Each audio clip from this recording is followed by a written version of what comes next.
Hey guys, today you are going to be reading the rest of Once Upon a Time.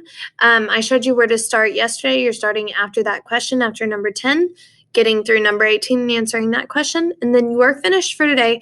I'm going to attach all of yesterday's video right behind this so that if you need a review, feel free to watch it. If not, you feel good about signposts, you're clear on everything, keep on going, okay? Good luck. Let me know if you have any questions. Hi, angels. Today you are going to begin reading Once Upon a Time by Nadine Gordimer. Before you read, I want to go over these things called signposts. Some of you may have heard of them, some of you may not have. They're super easy. They're things that you already think about. This is just drawing your attention to it and letting you focus on it a little bit more when you're reading a story. So, and you hear them in real life too, situations all the time. So we're going to go over signposts really quickly.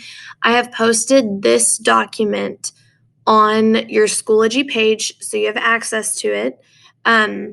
There's also another one that goes more in depth. This one is prettier and kind of gives you pictures for visual learners, but the other one does give specific examples and go more in depth if you really don't understand one of these. You may also reach out to me and get help, or you can even Google this. It's very, very common, taught many places. There's some really good examples of signposts out there. Okay, so the first signpost we're going to talk about is called an aha moment. Okay, so you'll probably hear this a lot. As teachers, we like to live for aha moments. And that basically means when you discover something, you're like, aha, the little light bulb goes off in your head. That's where it comes from. That's where the name comes from. So in a story, an aha moment is when a character suddenly realizes or understands or finally figures something out. So if you're reading a mystery and they've been trying to figure out who the murderer is and they just found a clue and someone finally, that moment you've been waiting for, pieces it together and, look on their face where they're like, because they just discovered who the murderer is. That's an aha moment. So you would just mark down. We're going to do some different creative ways when we annotate. It's easier on paper, so I'm going to try to find a way we can do it digitally. I may have you do it on paper and then take pictures of it later. That's all for later. Nothing you need to worry about right now. But I really like doing forms of note-taking using symbols. So if you see an aha moment in your reading, you can just draw a little light bulb next to it, okay? Next, you may learn something about the conflict or theme. Like I said, it's usually revealing something big, right? Okay, next is words of the wiser. That is when a character, typically older and wiser, doesn't have to be, sometimes they'll have a character who's just really smart and just a really calm, not typical character. That is kind of the word of wisdom there, the really smart one. When a character takes another character aside and gives serious advice. Okay, hey, you're not going down the right path. Here's what you need to do. We see these people in real life all the time. Our grandparents, our parents, teachers. I have so many people that I look up to, and I just, please pull me to the side and give me advice because I don't know what I'm doing out here in life. Okay, what's the life lesson and how might it affect the character? So whenever you see these, make sure you're still asking yourself the question. You're not just going to be like, oh, words of the wiser. You're going to be like, oh, words of the wiser, so this must be important, because you wouldn't just put someone giving advice into a story if it was unnecessary. That's not an unnecessary detail you typically include. So whatever they have to say in literature, particularly, will be very, very important. So if you're reading a story where a character is just going down the wrong path and their parents pull them aside and they're like, if you don't stop, let's say they're doing drugs, okay, something awful. If you don't stop, this will kill you. That's very important. Why? Because typically it's probably foreshadowing if an author uses that. That person's going to die or they're going to make a major life change because someone is telling them this is important and you're doing it wrong, okay? Or it doesn't have to be that intense, right? Hey, I think here's a good way to do it, or here's some life advice. Always spend time with your loved ones and you can sleep when you're dead and all the other good life advice they tell us. Oh, no. Okay. Sorry. Moving on. Contrast and contradiction. When a character says or does something that's opposite or contradicts what he or she has been saying or doing. Okay. So again, you're not just going to identify this, you're going to ask yourself why. Why is the character doing that? Why did they change their mind all of a sudden? Did they go through something that makes them think differently now? Was it too hard to do it the way they wanted to do it?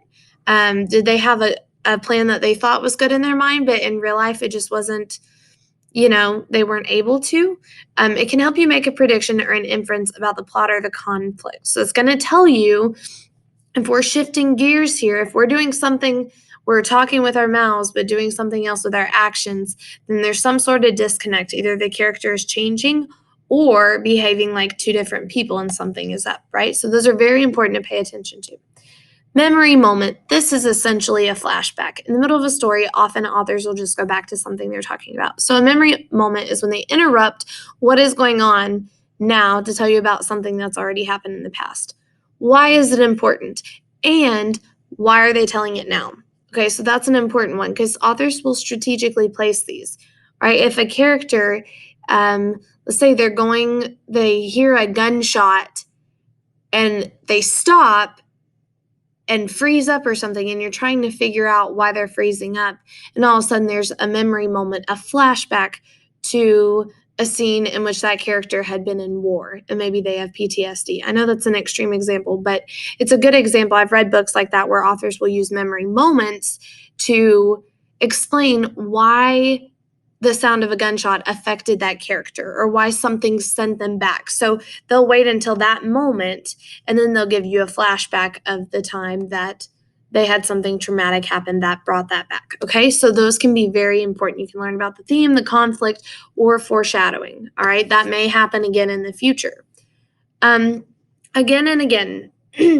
This is the easiest one. It's repetition. When a word, a phrase, an object, a situation, literally anything repeats itself, it's mentioned multiple times, there is a reason. Okay, your author, even if you're watching a movie, when they write scripts, they are not going to keep repeating something or have something come up multiple times unless it is very, very significant. So pay close attention to again and again, because that means it's going to tell you something about the theme, conflict, foreshadowing, like something.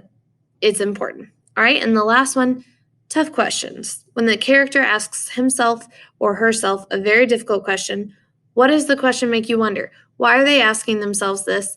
You'll learn about the conflict, make predictions. You could also foreshadow, like, are they asking themselves, why am I so nervous about today? And then something bad happens. Or I'm so excited today. I know it's going to be a good day. And then something great happens. Sorry, I'm using so many negative examples. Those just tend to be the most dramatic moments. So they're the ones we remember most, right? So all of these are pretty simple. You can access them here. You can do your own research. This is just a black and white copy. I don't know why it does it in both. And they're all on the Schoology page for you, like I said. So you're going to begin reading Once Upon a Time and look for these. I just wanted to give you some background on what they actually were. I want you to do, and it's got things for you to do throughout. So it's setting a purpose. You'll watch this little video. Okay, language conventions, that just means grammar. Don't let language conventions, the title, scare you. This is talking about prepositional phrases which we talked about yesterday. Remember, preposition is something near, on, at, under, behind, away from, close to, things like that. So if you have, let me just work through this one with you. Highlight two prepositional phrases in paragraph 3. Okay, a voice echo in the chamber of the subconscious. All right, so already a voice echo, or a voice where? Where is the voice? It's in the echo chamber, okay? In the echo chamber of what? Did that work? Yes. Of the subconscious. Okay, so where is it in relation to? It's of it. I know that sounds weird because, like I said, we like to do distance, but it's in the echo chamber of the subconscious. That's how it relates to the subconscious. Okay, so look how easy that was. And that's just that simple sentence had two right there in it. Okay, so you're going to highlight those. What information do these provide? Tells you where, okay, and it tells you what of. All right, so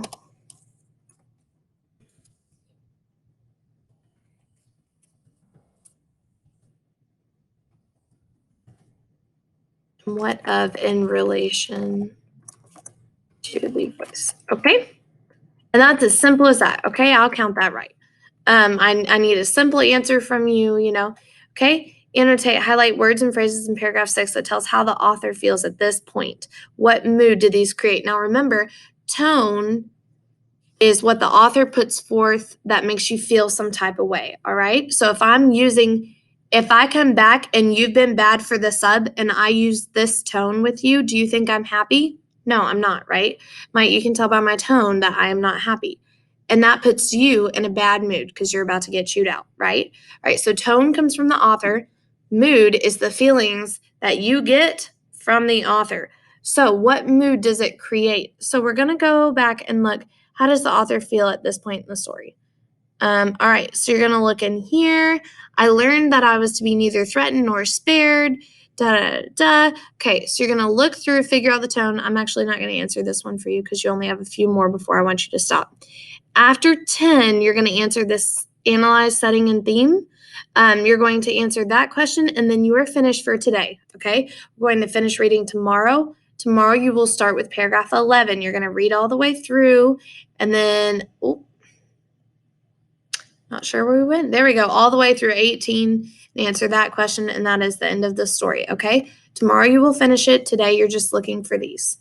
Okay, good luck. Let me know if you need help.